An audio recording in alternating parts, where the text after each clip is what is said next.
In this lesson, we're going to learn how to find the volume of some types of three-dimensional shapes.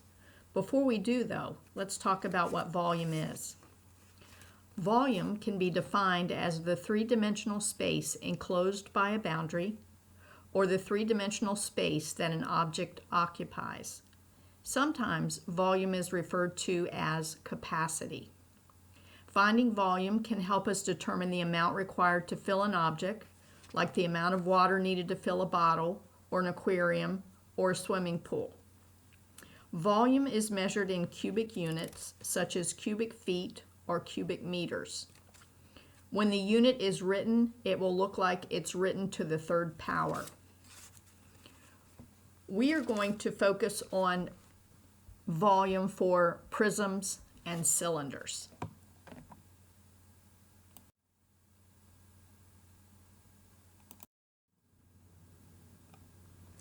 Let's talk about how to recognize a prism and a cylinder. Remember, a prism is a solid that has two bases, and the bases will be congruent and parallel. You can see in this particular example, there's a triangle on the top, a triangle on the bottom. This would be called a triangular prism. A cylinder is the shape below the prism. It is actually a type of prism, but a very unique type. It always has circles for its two bases. There are different types of prisms. Number 3 has a triangle on the top and the bottom. That makes it a triangular prism. Number 6 has a rectangle on top and bottom. It's a rectangular prism, and those type prisms will always look like boxes. Number 7 is a trapezoidal prism. It has a trapezoid on the front and the back. Number 9 is a pentagonal prism. It has a pentagon on the top and bottom. So to identify the type of prism, you're going to look for the two shapes that look the same and are parallel to each other. Number 5 is a cylinder. You can see it has a circle on top and bottom. We're going to go through our 4-step process. We're going to classify the shape, write the formula, determine what the variables are, and apply the formula. Our first type prism is going to be a rectangular prism. They are always going to look like a box, and the formula to find the volume of a rectangular prism is length times width times height. So in this particular example, I'm going to go through my 4-step process. This is a rectangular prism. The formula is length times width times height. On this diagram, the length is 9 centimeters, the width is 17 centimeters, and the height is 24 centimeters. I'm going to put those three numbers into the formula. 9 times 17 times 24, and that's going to give me a total of 3,672 cubic centimeters. I would encourage you to pause the video at this point and try to work this problem out and see if you can determine the volume. When we classify this shape, it is a rectangular prism. We know that means we're going to use length times width times height for the formula. The length of this box is 10 inches, the width is 14 inches, and the height is 4.5 inches. When I multiply the length times the width times the height, I get 10 times 14 times 4.5, which gives me a total of 630 cubic inches.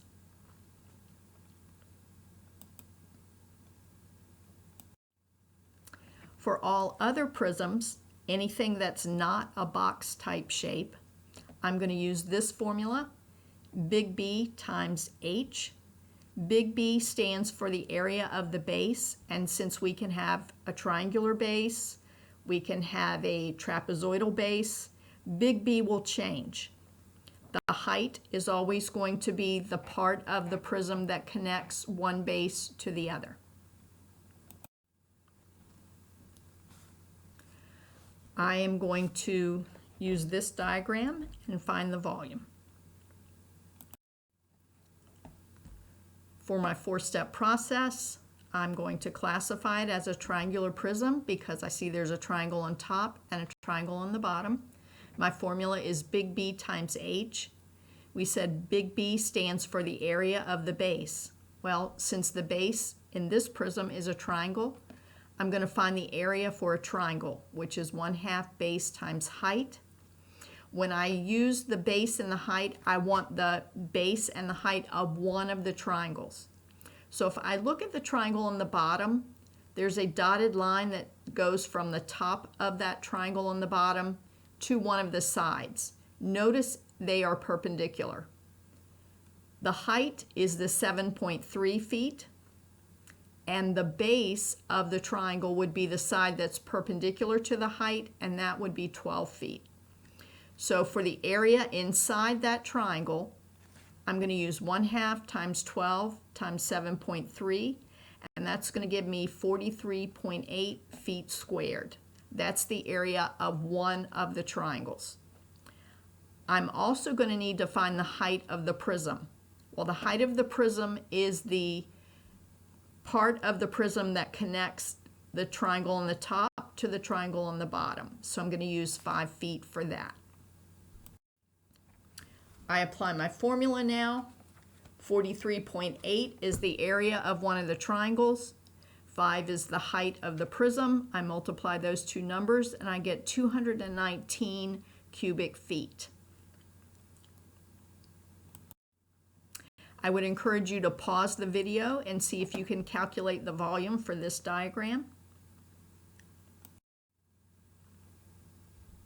I'm going to use my four-step process.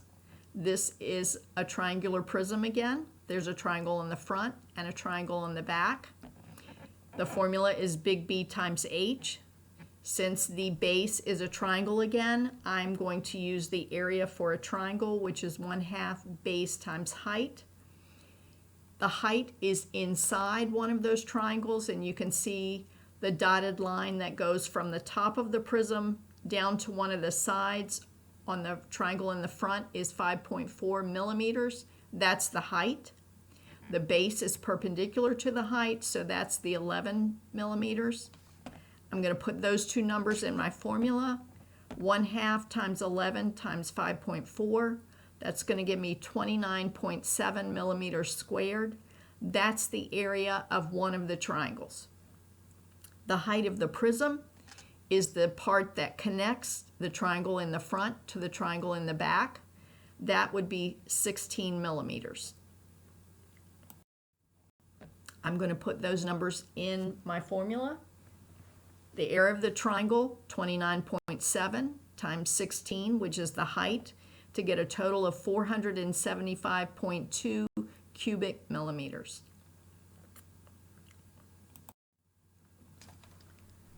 Now we're going to look at cylinders. Cylinders have their own unique formula. It is pi r squared times h. R stands for radius and h stands for height.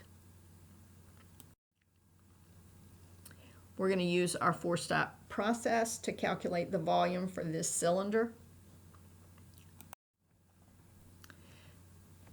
It is a cylinder. We said the formula is pi r squared times h. R stands for radius. In this cylinder, the radius is 18 inches. The height is the part of the cylinder that connects the top circle to the bottom circle, which is 15 inches. So I'm going to apply the numbers to the formula. Pi times 18 squared times 15. 18 squared is 324, so pi times 324 times 15 will give me a total of 15,268.14 cubic inches. So if I were to fill this cylinder with water, that's how many cubic inches I would need. Try to pause the video and see if you can calculate the volume for this cylinder. It is a cylinder.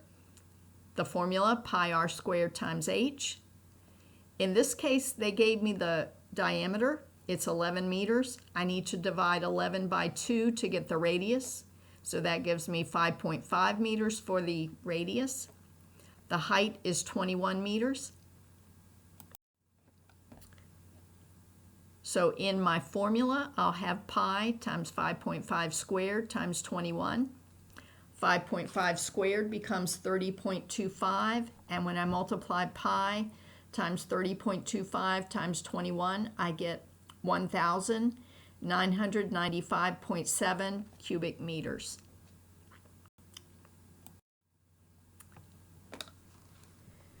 We're going to do one real-world problem.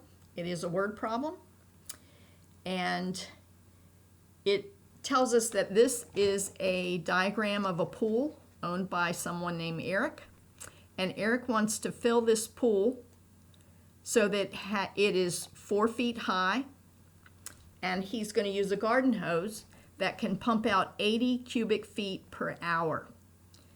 And Eric wants to know how many hours will it take to fill his pool. So this is a two-step process. First, we have to figure out what's the volume of the pool. And then secondly, we'll determine how many hours will it take for us to get that many cubic feet. So in the problem, it said Eric was going to fill the pool to a depth of 4 feet. So even though this diagram has 4.5 feet, which we would call the height, we're going to use 4 feet as our height in the problem because Eric's not going to fill it to the very top. The radius for this pool is 13.5. They gave us the diameter, so we divided that by 2 and got 13.5 feet. So to determine the volume of this pool, we're going to use our volume formula, pi times 13.5 squared times 4. And we get a total of 2,290.22 cubic feet. That's how many cubic feet of water it would take to fill Eric's pool. But the problem asks us, how many hours will it take to fill the pool? The pool holds 2,290.22 cubic feet. How do we find out how many hours it takes? Well, we know Eric's garden hose will fill the pool at a rate of 80 cubic feet per hour. So after we have run the garden hose for 1 hour, we will have 80 feet.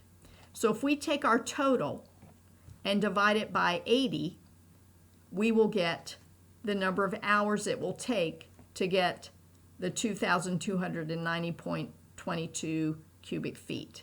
So when we divide our volume by 80, that's our rate, then we get 28.63 hours.